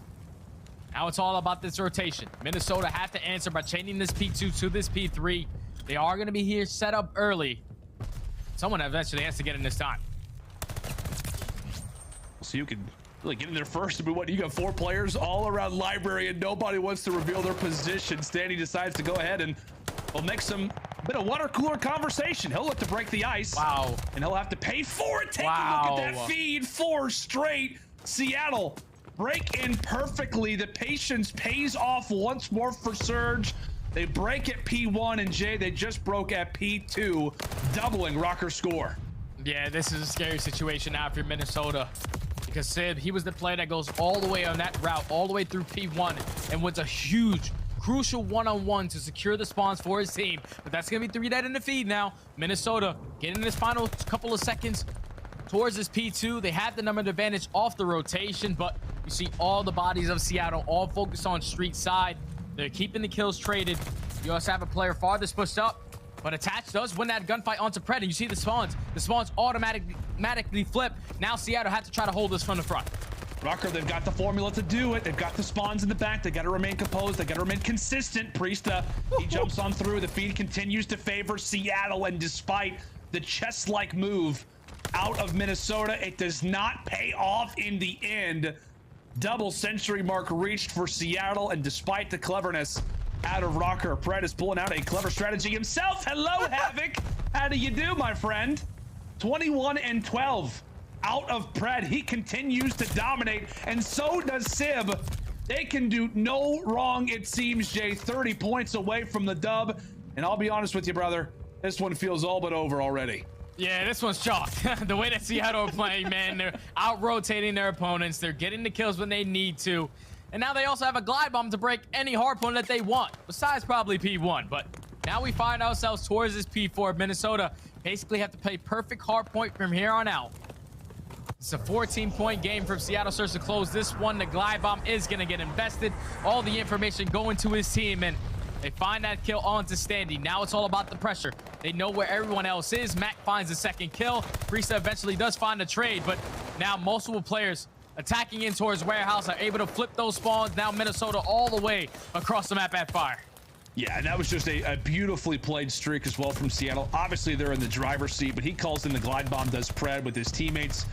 Just in the perfect place to go in for that break. 7 points away from the dub, and if you're Røkkr, and what, you're trying to lick the wounds right now. It has been back-to-back slow games out of Standy in the control. Did not have a great performance. Now sits at 9-21 as they will watch this game come to a close and watch the screen at the end of the game favor the Seattle side as the reverse sweep still remains possible. Surge clutch up on Tuscan control and they dominate their way to a Berlin hardpoint victory. And on top of it too, Jay, it was a showcase and a half out of both Pred and Simp. They just focused on one thing and one thing specifically, and it was all about that P1. They start off with the better side. They get 35 uncontested seconds there. But then when we went into the listening with Minnesota, Havok, his point of focus was all about that P1 to make sure that they keep those spawns in their favor so they can at least get themselves back into this game. But when you allow Seattle to get 20 to 30 seconds off of that P5, and then when every single gunfight off the rotation, they were able to blow this game wide open. Minnesota could not stop the bleeding. They found themselves early on the rotation towards P2, but Seattle, they found every single kill in the feed, get some good time there, and then also flip the spawns. It just was not working out in their favor. They couldn't win a rotation to save their lives, and Seattle, they capitalized on it. Now we are going to a game 5. We were wondering where the Seattle Surge was, and they're finally showing us why they are our Major 3 champions. They are indeed, my friend. They have woken up in these last 2 games, and specifically Simp and Pred have. They dropped bombs on the Tuscan control. They dropped bombs here on Berlin. In these last 2 games specifically, Simp sits at a 1.97 and Pred sits at a 1.38. Just dominant performances in these last 2 respawns to give Seattle the momentum now coming into Tuscan, my friend. It is going to be a wild ride toward the photo finish. As we said, the stakes are high for both of these teams when it comes to points, when it comes just to getting in a winner's bracket position for the next major in New York. Folks, you do not want to miss it. Our final map of the day, Tuscan S&D, is up right after this.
The Call of Duty League is brought to you by TeamSpeak, the official communication partner of the Call of Duty League. And AimLab, official first-person training partner of the Call of Duty League. Unleash your potential. Hi, friends, and welcome back to the final series of the day. It is also our last week of online play in this CDL season in Vanguard. It is wild, and both of these teams are giving it their all. Minnesota starting things off 2-0. Surge have replied back and now are looking for that reverse sweep. Fred still has the sun in his eyes, and he's got that water bottle on his forehead, Jay. And I tell you what, buddy, I'm sweating too. This is going to be crazy. Yeah, I'm not gonna lie. If Fred is doing that, playing with sun in his eyes, water bottle straight to the forehead to cool himself down, I might have to take a page out of his playbook because the guy is going absolutely crazy in this series. 1.32 overall, but his rookie duo in Simp is having a little bit better performance at a 1.4. Both of the rookies are really stepping up right now for Seattle Surge, but Tuscan Search and Destroy is where this battle will end for both of these teams. You see the records right there for Seattle Surge, 7-5 compared to 2-8 on the side of Minnesota. Biggest thing for me though is that Minnesota, even though they have a really bad record on this map, ever since forming this roster, they are 2-2. Alrighty, my friend, you've set the stage well. And as we said, Røkkr, a W here puts them in a great spot to get winners bracket as they've got Paris in their next series. On the other side for Seattle, a W here would clinch their spot for champs and allow for themselves to have a very interesting date with Atlanta FaZe tomorrow. Early in toward this Tuscan, and it is Røkkr answering well. It is a nade over the top, and it is a fast-paced play out of Havok to give this team the edge. However, Mack eager to reply. Slow series up to this point, but finds a very timely pick. Gives Seattle more manageable numbers. Yeah, two plays that I really want to see step up in this map number 5 are going to be Standy and Mack, both sitting at 0.7 so far in this series. But big time players make big time plays, and there's no bigger plays than at game 5. In the 2v3, Mack and Sib left up 2. Try to clutch this up for their team. Rotation all the way towards B-bomb, and I think Minnesota have read this beautifully. The duo of Standy and Priestahh already wrapping back, should be able to catch this player offsite. Oh, they should, but how about the cover fire coming in from Sib? Mack's gonna be able to lay this bomb down unscathed. Also gets out of dodge. Oh. And Standy with a beamer, a fadeaway beamer. Now leaves Sib at a 1v2. The young Iceman gonna try to go off himself. However, Priestahh quickly on the defuse. Surely not gonna be able to challenge this. Not gonna get here in time. Spots Priestahh laughing his way to a round victory. Solid round from Minnesota on the retake, despite some very clever plays coming in from the young Surge duo. Yeah, right there. I thought Mack, once he finds that second kill, at least makes it a little bit easier for Sib. Try to clutch up this 2v1 bombs planted for your side. All you have to do is eventually get that guy off of the site. But attach, being the player watching over Priestahh as he's defused that bomb. Just put enough bullets down to allow his teammates to complete that defuse. So Minnesota go up 1-0. And now in their attack, they're not slowing down. Super aggressive through this A site. Minnesota are going to be able to take map control. Seattle do not fight for mid. So now it's on Mack to give the information to his team. Yeah, Mack quickly given the spotlight. Oh my, Takes that so many sun away tacticals. Takes that sunlight away from Fred and puts it on himself. A lot of tacticals, a lot of utility tossed on out, and Mack is going to need some reinforcements because, boy, is he low in HP. Regens, rechowls, and says goodnight to Standy. The first pick granted for Seattle. It did not mean a whole lot in Game 2 on Desert Siege. We'll see if it does this time around. Eager to level the score up at 1-1. All 7 players poised, slow down, and Havok does get that plan off. So now to 3v4. Havok, unfortunately, does not move from that bomb site. Sib, with great shots, able to make it a 4v2. Now, Priestahh, the player that's going to be playing towards top fire. Eventually, his position gets sniffed out. And now Mack is instantly going to hop that defuse. Someone has to check bomb. They have to indeed. Mack holds it. He holds strong. And despite all of the kills you saw in the feed, Minnesota found all of the kills that they had to. But it's Mack who does grab the defuse and locks up the round. My word. We've got everybody eager to hop on the defuse, it would seem, Jay. We are level now at 1. All ninja diffuses so far to start this game off. A lot of pressure for both of these teams. Obviously, Seattle are trying to get this win and secure their spot at champs. Minnesota trying to get this win so they can potentially make it to champs. His accuracy finds another first blood onto Priestahh. Already in the man advantage. Seattle just going to take this bomb over towards that B site. And it's all going to fall into the hands of Standy. Playing for the information for his team. Attached does spot the player in accuracy. Now it's going to be all out push through P5. What can Standy do? Oh, he has an SMG hog. Nothing. At least give some information, Jay, okay? Thieves gives his team some information. Thankfully, Havok's at least able to find one. Seattle do eventually trade it on out. So with that, okay, there he goes. He just plays it patient, and now he's by himself. All right. Let's find an AR off the ground, so hold on a moment. Says a prayer, tosses the nade. Yells his NBA player of choice, and accuracy at least is able to stay alive for the moment. It is all on to the stand man. Aggression starting to be felt from Seattle. Misses some shots and ultimately loses it. It started with Standy and it ends with Standy. Seattle take him down, and now they've got the advantage in the game. Yeah, right there. The information is great and all, but when you see 3 players sprint at top plat with that MP40 in hand, you can't even contest that gunfight because you know majority of the time you're not going to be able to pick up that kill. But aGeRy and Mack play that round beautifully. aGeRy was one shot by that nade, but they did not slow down. It was like, let's just be aggressive on him. Let's push him out. 2v1. He can't gun both of us. And it works out in their favor. First blood leads to success this time around for the Surge to now go up 2-1. How about that? It's refreshing to see. First bloods leading to round victories. Seattle back-to-back. And Røkkr, an interesting approach. So they've got Standy sitting over toward the field with bomb in hand. Oh, it's Havok and Attach who look to make a lot of noise in P5. So with that kill, it does leave Seattle somewhat unsettled. They've got a solid spread throughout the map, and that passiveness, that patience is going to work out perfectly in their favor. How about the setup from Røkkr? And now, based off the man count advantage, and as we said, based off of that passive play, they've got a lot of flexibility on what site they want to go to. Yeah, and they get the information of where aGeRy is. They also get the information, even though Pred does get the kill onto Havok, on where he is on the map as well. So now in the 3v2, bomb going to get planted towards A. And Surge, they're just going to take right control of middle map. Bomb does not get planted. Now it's a 2v2. It does not. It gets a little bit dicey.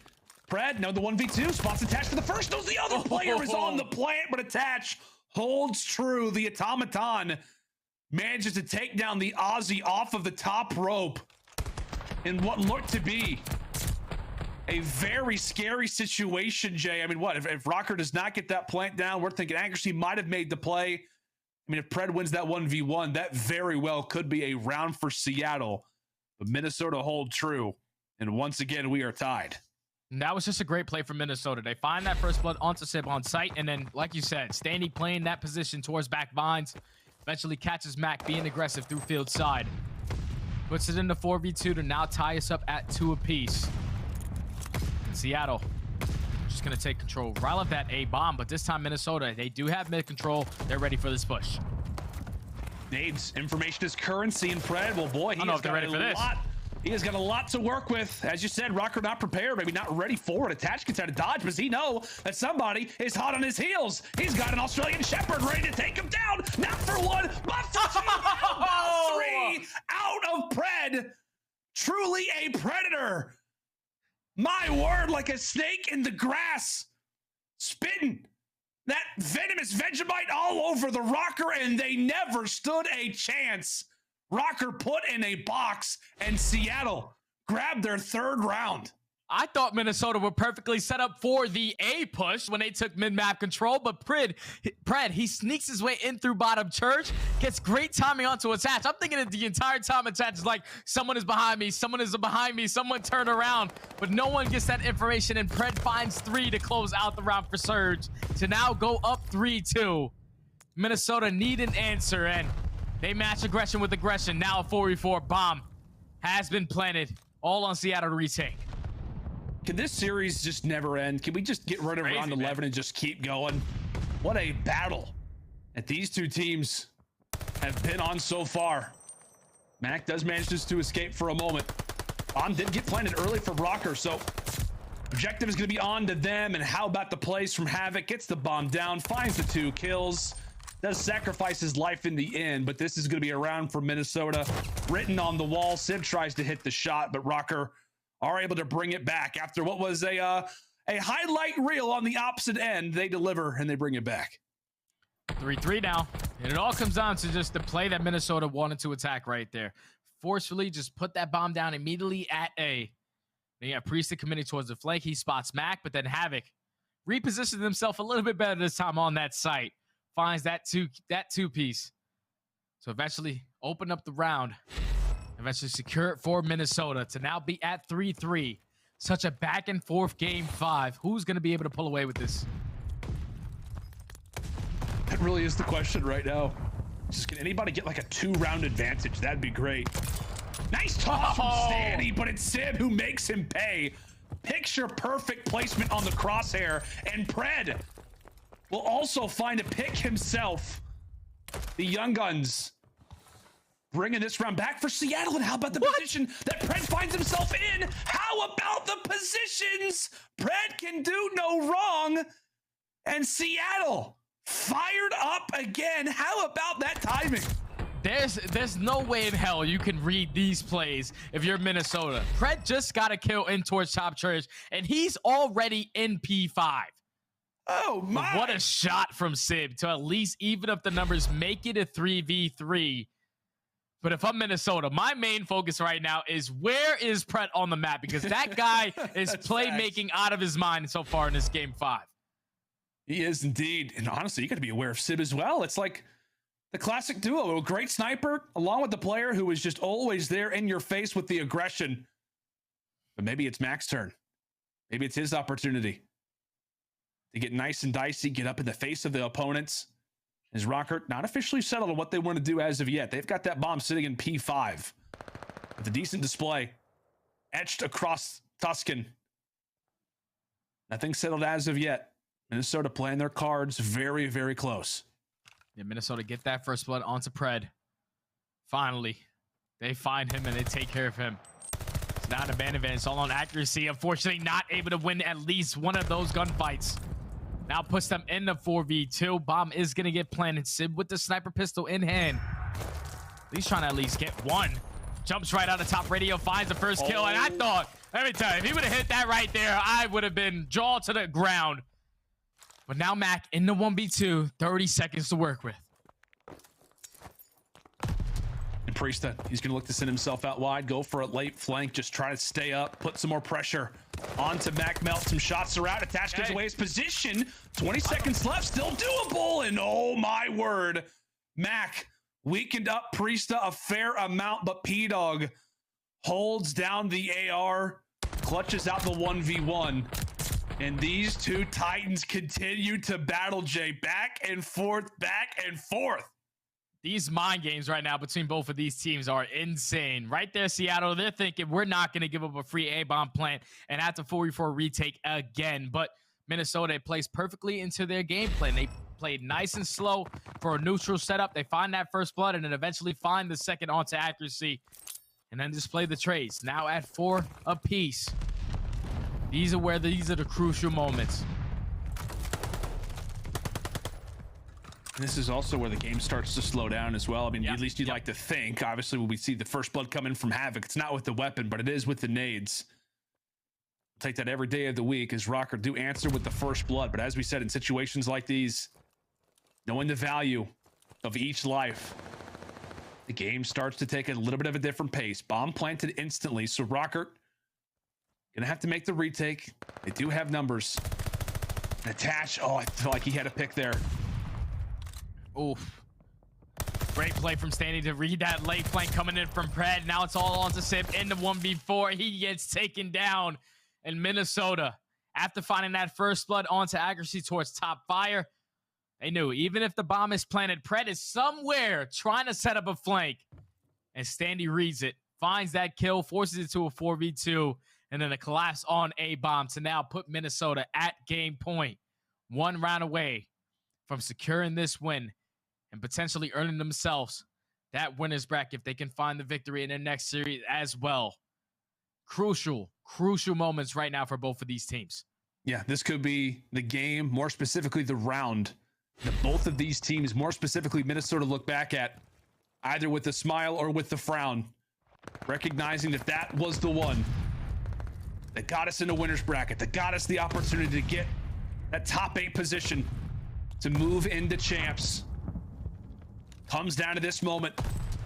Seattle, can they get us to around 11? As they will be dressed nicely and prepared for this defense, eager to get us to overtime. And once more, the pace of the round slows down. Full map control right now for Surge, but Standy bestows a shoulder towards that field side to get some information on what these players' setup is going to be. A lot of shots going down, but no one is dropping. 45 seconds to work with. Pred's going to be the main attraction. So he's going to hold down this top P5. Havok and Attach trying to be the duo to work their way through. And Priestahh, he finds that first blood onto Simp. A huge first blood there for Priestahh. Is it going to be the B attack? It looks like it is, but they do have some mid control. Do they look to apply some forces here? No, Priestahh just here for information. Accuracy is able to answer. Now brings it to a 3v3. Pred called upon to go big. He stays alive only for a moment. Standing with the pistol, drops him in the end. A 2 versus 3. The Iceman brings it level and manages to stay alive for the moment. He stays alive for the moment. They're going to hop on the plant. They've got to hop on the plant. Havok punches in the digits and Attach, covers out for his teammate. The plant is in, and it's all on to Mack. A 1v2 to keep the game alive. Pistol prepared. Where do Røkkr look to place themselves? Mack has got to get a move on, recognizing that they could be anywhere. Any corner, you gotta catch them all, you gotta look everywhere, and Mack will fall. Minnesota deny the reverse sweep from Seattle Surge and will hold on in what was a crazy and wild Game 5. Sensational is the word that comes to mind, Jay. Røkkr take down the defending Major 3 champs in a win that we said they had to get, considering winner's bracket and considering what could be a massive movement in the points this week. What a final round from Minnesota. They get that first blood, even though it turns into a 3v3. They find that kill onto Pred, and then once it turns into a 3v2, Accuracy gets that player off site, and there's only like 15 seconds to work with. So you see Havok, he drops all strategy. He drops his positioning. He knows, I have to plant this bomb in order for us to win this round. Great setup from Minnesota to have that player watching over him and Attach watching top radio. But if I'm Seattle, you know that they have to plant this bomb to win this round. You know that Attach at least puts himself in a position to watch top radio. If you're that player in Mack, you have to at least slide and try to get him off of that site. Accuracy doesn't even have to try to get into the play at that point, but once Accuracy gets taken down, you allow Havok to have full health. You allow him to reposition, and then eventually where Attach was on the map, he works his way all the way around the backside towards top radio, and that's where they play the buddy system. I just felt like Seattle, they were in a position to win that round as long as Mack just put the pedal to the metal of getting that guy off site. He doesn't do that. Eventually, it turns into a 2v1, and then Minnesota played it beautifully on the reposition to double challenge him towards that top plat area, and then eventually secured this series win. A very important win for them. Now, right. That puts them back at the 9th spot currently in CDL points, right back above Florida, who just got a win today. And now if you're Seattle, fortunately, you do not clinch that champ spot just yet. But now the biggest focus for me is that they're 1-3 so far throughout stage 4. They still have the potential to make it in towards winner's bracket with a 2-3 record, but that's never an easy task to get done. Yeah, especially when you have Atlanta FaZe. You have a date with Atlanta FaZe tomorrow in regards to that series. I know Atlanta FaZe lose today, but hey, like we said, you can never bank on a W versus those guys. I mean, what a wild series. As we said, a must-win for Minnesota and arguably a must-win for Seattle. It is Røkkr's day, however, and they managed to clutch up. And the word, like we said, that comes to mind really in that situation is chemistry when they are in that 2v2. Let's bring in the deaths, guys. What a wild way to close out the day. As we said, a lot on the line, but Røkkr come out and they win it in a Game 5, Round 10, Vel. Yeah, Røkkr went in there and came out alive, man. But at the end of the day, when their backs are against the wall, this is the comeback team. This is what we expect from the Minnesota Røkkr. And when it comes to the points, you can't count them out just yet. And Ali, looking at this series right here, okay, this went down the wire. And Minnesota, 9th place, 130, and a big win over Seattle. Exactly what the doctor prescribed. Yeah, I mean, once again, like Seattle Surge, like, yes, this would have been a huge match for them to win to get the clinch in for playoffs. But Minnesota Røkkr, this was just a little bit more important for them and the likes of that. They were 10 points behind the Florida Mutineers after that win today, and they are still out of that top 8 bubble. So now getting those 10 points, making that only a 5-point differential is going to be huge for the Minnesota Røkkr moving forward and moving forward towards champs. Oh my God, look at these points right now. From 7th place all the way down to, what, a 10th? Even take a look at Toronto It's gonna be Ultra. so wild. Yo, Ant, check this out. Let's take a look at who the Minnesota Røkkr have to play next. Paris Legion. I mean, it's looking like that's going to be a W. And for them, like a 3-2 record, find themselves in a winner's bracket. They can make some waves. When we talk about Minnesota Røkkr and how they're going to find success with this roster, it is going to be through the search and destroys. I was hammering it home earlier in the pre-show today because that is where this team needs to find success. And they did it in this series. I love the plays that we were seeing out of them. Despite some of the rounds, Pred was going crazy. Pop-TVs is getting behind them with dead silence. Like, they're still able to be resilient and clutch up in the very end. So for Røkkr, this is a pretty good showing. This is a great series, honestly. Aside from that Berlin hardpoint, this is a good showing on Minnesota Røkkr. This was a win that they definitely needed. But ladies and gentlemen, we have a game field victory spotlight with the one and only Attach, the leader of this team. Let's get that man on the screen. Attach, congratulations. I mean, huge win. You guys are known. Be quiet. There you go. Not you, Ali. I apologize. My teammates, they go No, crazy. you're fine. It was a huge win. Congratulations across the board. My biggest question for you guys right now is your respawn. And that seems to be where a little bit of some inconsistencies fall. Your control win percentage on offense this stage is like 14%. Is that something you guys are looking for honing in on moving forward?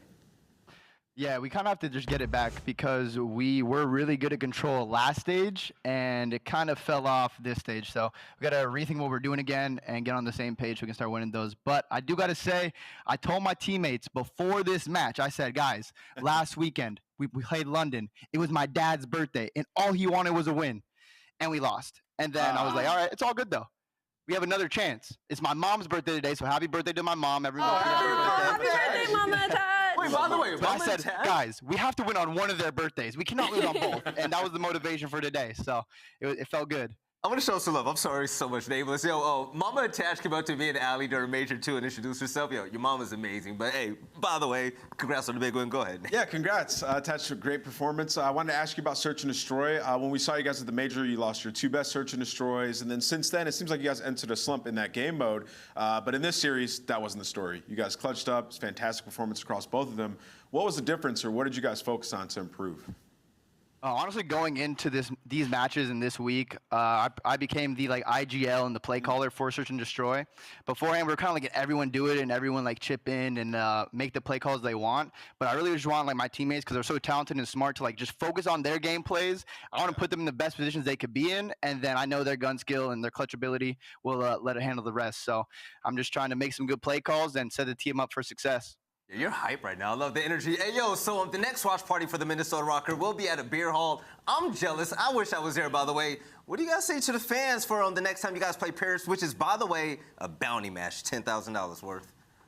I mean, the Røkkr supporters, they're crazy. I know they're always having a great time, but I mean, we got to give them a reason to cheer for. And this match is huge tomorrow. It's not only for $10,000, it's for a spot for us in winners bracket and those 10 CDL points to get the champs. So we need to win this, and we gotta go out there and do our thing.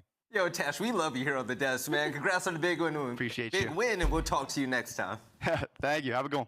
Happy birthday, Mama Attach. Yeah, happy birthday, Mama Attach. And happy belated to Papa Attach. You guys say that as well. Papa Attach, happy birthday to you too. Sorry you didn't get the win. Hopefully it happens next time. But by the way, Attach boasted 96 kills, 90 deaths, and a 1.07 in that series. You know what else he posted? A big dub, because the Scump play of the game is going to be the end of that first hard point where Minnesota set the tone. You know, the Bocage is probably one of the biggest wins in this series because Seattle used to be so dominant on it, right? We saw it when it came down to the wire.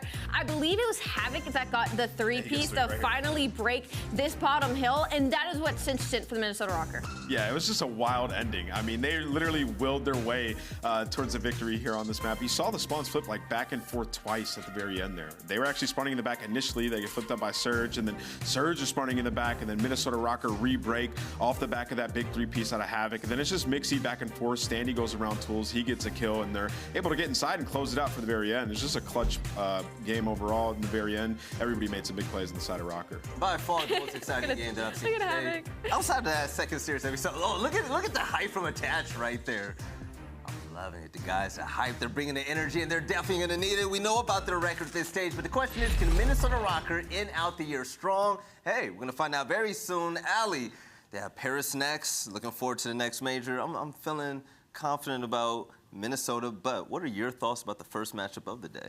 I think it was great. Atlanta FaZe versus the London Royal Ravens, two red teams going at it. London has really proved themselves, I feel like, in this stage. I definitely feel reminiscent of stage one when they had Gizmo originally in the roster, but I think the biggest W has to be on this Gavutu, right? This is a map that Atlanta FaZe is very comfortable on, and I specifically saw the moment on P4 where London Royal Ravens did something that other teams just can't seem to do against the Atlanta FaZe, and that is not get flipped out heading into P5. That is Atlanta FaZe's special on this map. And London Royal Ravens, they clutched it up in the end. This is a big kill by Afro and ended up taking the series. Yeah, that was just a massive play right there. A little bit of a blunder on the side of Atlanta FaZe that London capitalized on, and it was that kill that really got Afro going, because clutching up at the very end there, the steam that he had in that search and destroy, I mean, he was a man on a mission. He was in tools making plays that entire time. Atlanta FaZe were struggling on the offense. We saw what Afro was able to do, like the untradeable, like literally would go out, get a kill, and get out with his life and regroup with his squad. I think he put up, what, 15-4 when it was all said and done. Just an unbelievable performance. Yeah, and then a must-win series for the next series of the day, it was Paris Legion and also the Florida Mutineers, and it was Florida that desperately needed the points, but they went against the Grim Reapers today. This wasn't the Paris Legion that we knew before as they brought it today, and aBeZy, we went down a wire with this series. It looked like Paris were going to run away with it. It really did. And you know what? I feel like everybody got so much more into this match than we were expecting. And Paris Legion actually looked really gross in respawn. I mean, that Tuscan 250 to 177, the Tuscan control was a hot 3-0. And the Berlin, they still kept it close. A couple of mistakes and clutches on the likes of Florida's end, though, 228 to 250. But I will say, Florida closing out that Desert Siege in a 6-4 fashion after being 0-7 and also struggling in their game 5s. That was the ice that they needed moving forward to try and break the top 8. Listen, with Major Maniac, it's never chalked. I mean, he had some really big moments throughout this series, but yeah, it's still sloppy on the side of Florida Mutineers. Like, first Paris, you just got to make it happen. You got to crush them, right? So I don't think that they're going to be too excited walking away from that one, especially in the control, man. They got smoked there. The sub duo on the side of Paris Legion was having their way with them. Johnny and Jimbo, big game out of them. But yeah, Florida Mutineers, they do what they need to do, right? Like, they get that victory. Minnesota got that victory. All the bubble teams are turning up, which is going to make New York be very interesting. Right, ladies and gentlemen, this is it. We have 2 more days of regular play days, and then we have Major 4 and then Champs, and nothing in between that. Right now is no time is better now to win it all out. These teams in the bubble, they're fighting for their absolute lives. Shout out to London, shout out to Florida, and most importantly, shout out to the Minnesota Røkkr for all having big wins today. But tomorrow, things are going to get even better, and the hype is real, just like what you saw with Gizmo at the beginning right there. Tomorrow, we're going to see these teams really battle it out. New York, Minnesota, London, Paris, Florida, all these teams really gunning to really make a statement at the end of the year. And the question is, can they? We'll find out tomorrow, same place, same time. We love you guys. Make sure you tune in tomorrow for some more Call of Duty action.